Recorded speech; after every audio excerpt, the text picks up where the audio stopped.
최근 C++29 표준위원회 모임에서는 지금 보고 있는 제안문서를 채택을 합니다. 이번 시간에는 이 제안문서의 내용에 대해서 알아보도록 하겠습니다. 제목을 보게 되면 thread attribute에서 thread 속성값에 대한 내용을 이제 설정할 수 있도록 해달라는 내용으로 보입니다.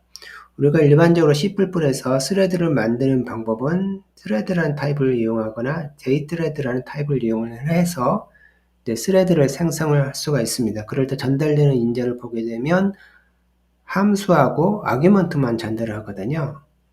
이 thread attribute에 관련된 내용에 대해서는 이제 설정하는 구문이 그동안 없었습니다. 근데 C++29에서 드디어 이 thread attribute를 이제 설정하는 기능을 추가하고 있는 것으로 보입니다. 다양한 형태의 thread attribute가 존재를 하는데 이 제안문서 상으로는 이제 일단 두 개를 추가를 해달라는 내용입니다. 첫 번째가 스레드에서 사용하는 스레드 스택 사이즈라는 게 있습니다. 그 스레드가 만들어질 때마다 그 스레드가 사용하는 스택을 크기를 이제 설정할 수가 있어요. 두 번째가 이름을 부여하는 겁니다. 우리가 일반적으로 그 OS 레벨에서는 스레드마다 고유한 이름을 부여를 할 수가 있습니다. 그 이름을 나중에 얻어올 수가 있거든요. 그럴 때 일반적으로 스레드 아이디를 사용하기보다는 이 스레드는 렌더링용 스레드다. 이 스레드는 물리 계산용 스레드다. 뭐 이런 식으로 이제 그 특성에 따라서 이름을 부여를 하게 됩니다. 그래서 아이디를 부는 것이 아니라 그 스레드에 대한 이름을 보고 이제 로그 기록을 남길 때도 이제 그 이름을 사용하도록 되는 경우가 많아요. 그래서 그런 기능이 이미 OS 랩에서 대부분 구현을 하고 있는데 이 두 개를 가져와서 사용할 수 있도록 해달라는 내용으로 보입니다.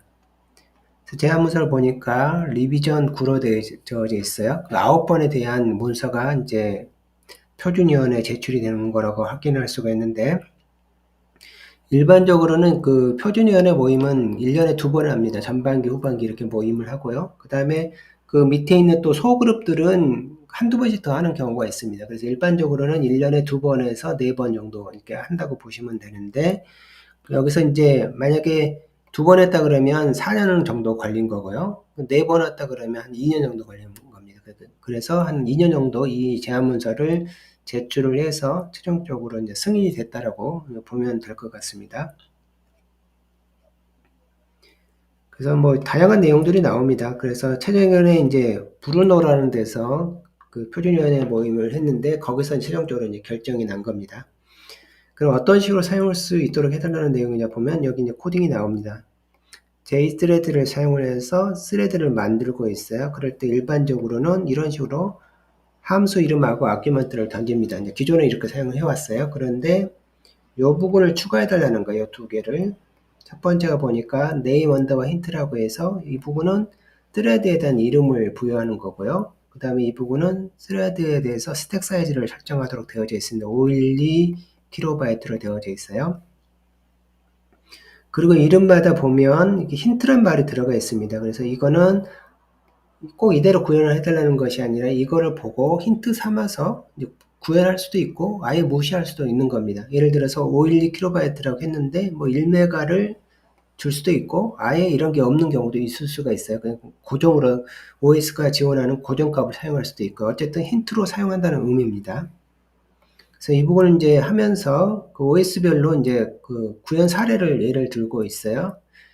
포식스 기반의 구현 같은 경우는 보니까 이런 식으로 어트리뷰트 타입을 만들고 난 다음에 초기화를 하고 초기화에다가 여기다 스택 사이즈를 설정하고 그 어트리뷰트 내에 있는 값을 어트리뷰트를 그대로 가져와서 스레드 상승할 때 이제 변수를 넘기면 이 부분을 이제 분석하는 식으로 설계를 하고 있나 봐요. 그런 다음에 다 쓰고 난 다음에 어트리뷰트를 소멸하는 식으로 설계가 되어져 있네요. 어쨌든 이제 포식스 기반에서 이런 식으로 사용해 왔다라는 소리입니다. 그러면서 이제 OS별로 이제 구현 사례를 예를 들고 있어. 우리가 이제 OS 쪽의 내용을 자꾸 언급하는 이유는 우리가 그 표준 라이브러리도 결국 OS 위에 올라가는 거거든요. 그래서 특정 OS에 익숙한 개발자가 표준 라이브러리를 만듭니다. 그 OS에 맞게. 그러다 보면 밑에 따른 결국 OS가 제공하는 함수를 사용하게 되는 거예요.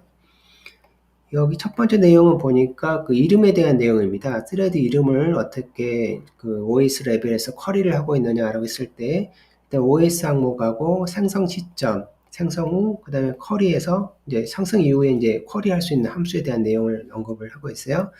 그 윈도우 같은 경우는 그 이름을 스레드에 대한 이름을 부여할 때 스레드가 생성되고 난 다음에 이게 set thread description이라는 함수를 통해서 이름을 부여할 수가 있나 봐요. 그 필요한 시점에는 get thread description 함수를 호출해서 이름을 이제 끄집어 올 수가 있는 거로 보이고요. 또 어떤 그 리눅스나 뭐 이런 경우는 이렇게 별도로 함수가 있는 것 같습니다. 이런 식으로 쿼리하는 것도 있고요. 때에 따라서는 어떤 OS는 그 생성 시점에만 이 스레드에 대한 이름을 부여를 하고 그 다음에 그 런타임에만 그 쿼리를 통해서 얻어놓은 경우도 있습니다.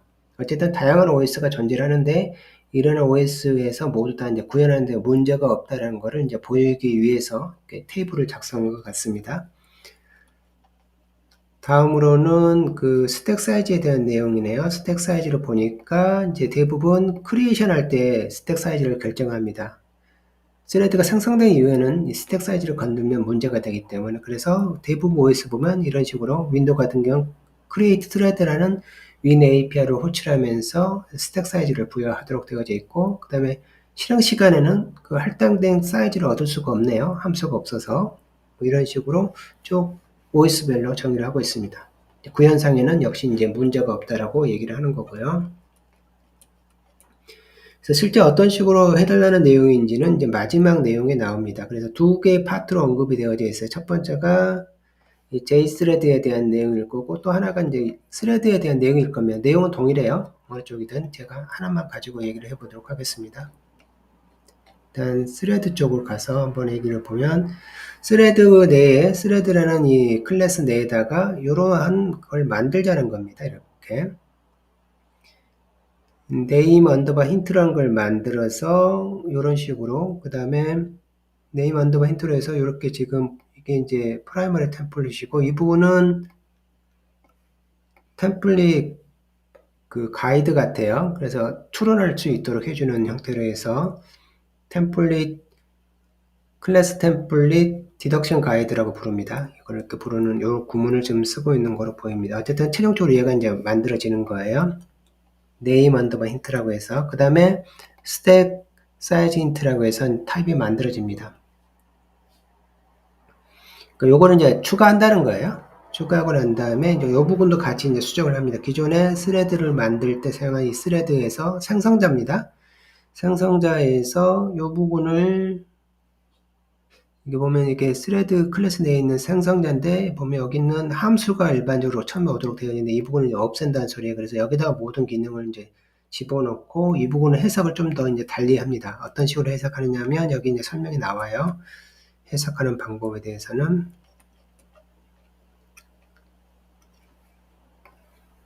이 부분이 와서 이게 팩입니다. 템플릿 파라미터 팩이에요. 템플릿 파라미터 팩이라서 여기 타입들이 들어가 있습니다. 이거는 이제 풀어요. 그래서 이 부분 문장을 뭐라고 부르냐면 팩 익스펜션이라고 부릅니다. 팩 익스펜션은 크게 이제 두 파트로 되어져 있죠. 패턴을 기술하는 파트하고 따따따가 있습니다. 그래서 타입이 안에 의해서 T1하고 T2라는 타입이 들어가 있다. 그러면 T1 가져와서 이렇게 붙이고 그다음 콤마 찍고 T2 하고 이런 식으로 패턴 만들고 뭐 이런 식으로 쭉 갑니다. 그래서 이 부분이 이제 되는 거고 함수로 이 스레드라는 생성자를 호출하면서 전달되는 아규먼트들은 또 펑션 파라미터 팩에 들어가게 돼요. 이 부분이 이제 펑션 파라미터 팩입니다. 이 부분을 펑션 파라미터 팩이라고 또 불러요. 이 부분도 역시 팩 익스펜션 구문을 통해서 이제 확장을 하게 되는데 여기서는 이제 대문자로 시작하는 거는 타입이다. 그 다음에 소문자로 시작하는 거는 아규먼트다. 아규먼트 팩이다. 라고 이렇게 보시면 될 것 같은데 그래서 보면 일단 뭘 얻어내냐면 어트리뷰트하고 기존에 있는 그 펑션 시작하는 그 시작점을 알아냅니다. 그래서 어트리뷰트가 아닌 가장 작은 수라는 거는 이 부분 i가 뭐란 소리냐면 이게 펑션 이름이란 소리예요. 우리 기존에 f 누르고 뭐 23 이런 식으로 호출했잖아요. 이 펑션 위치를 딱 찾아냅니다. 이제 그런 걸 찾지 못하면 당연히 이제 구문 호출 오류일 거고요.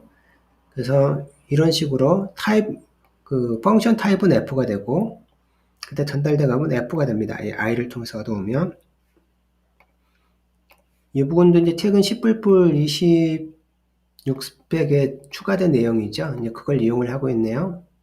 태그 인덱싱이라는 걸 이용해서 타입을 얻어오고 함수 아규먼트를 얻어옵니다. 그래서 가져오네요. 그래서 어트리뷰트가 이제 여기 보면 i가 펑션이니까 0부터 해서 i 전까지가 뭐냐면 어트리뷰트가 되는 거고, 그 다음에 그 어트리뷰트에 대한 그 값들은 여기서 소문자로 시작하는 것을 가져오면 되고요. 그 다음에 펑션 아규먼트는 이 i 다음부터잖아요. 그래서 j부터 시작해서 여기까지가 아규먼트고, 펑션 아규먼트에 대한 타입이고, 얘는 펑션 아규먼트고, 그 인자고. 그래서 결국 펑션에 사용된 아규먼트하고 어트리뷰트를 딱 어떻게 하냐면 다 분리해내는 거예요. 그걸 이용을 해서 이제 정의를 하는 겁니다. 뭐 이런 식으로 호출하면 된다. 그래서 이걸 얻어와서 나름대로 OS마다 이 어트리뷰트를 활용을 할 것이고요.